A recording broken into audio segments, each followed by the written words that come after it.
Je le fais tomber, j'évite l'arme en permanence. Une fois qu'il est sur le ventre, j'attrape l'arme. Donc ça, c'était avec la main gauche. Je dois me préparer avec les deux mains. Si c'est avec la main droite, je le repousse, je l'attrape.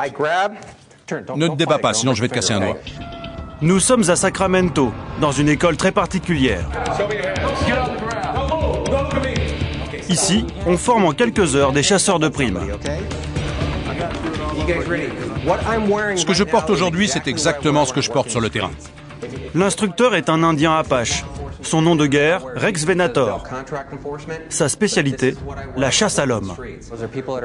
Les élèves suivent la formation de 12 heures pendant le week-end. Ils ont commencé vendredi et ils auront leur certificat dimanche après-midi. En tout, la session dure 18 heures. Pour une poignée de dollars, n'importe qui peut s'offrir cette formation. Dès demain, ces apprentis chasseurs seront lâchés dans la ville, sur la piste des fugitifs.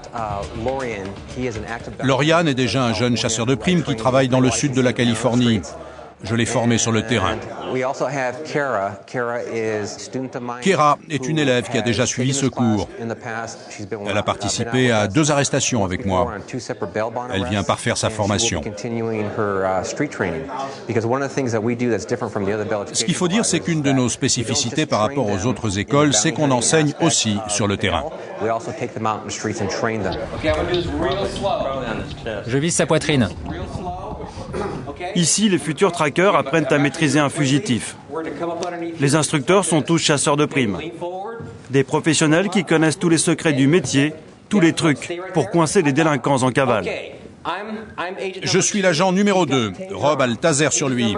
L'agent numéro 3 arrive de ce côté, lui attrape les jambes comme ça et les plie. Est-ce que je mets mon genou contre sa nuque? Non. Il y a 4 agents qui ont mis leur genou contre la nuque d'un type et qui lui ont fracturé le cou, sans s'en rendre compte.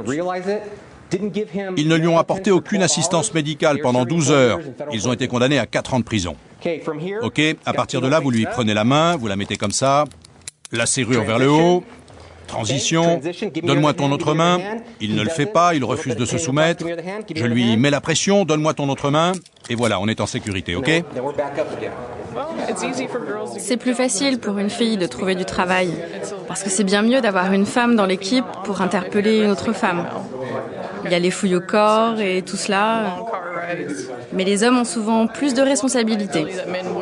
Moi, je trouve ça excitant et je ne pense pas que ce soit plus dangereux pour nous. Moi, j'ai surtout envie d'essayer quelque chose de nouveau.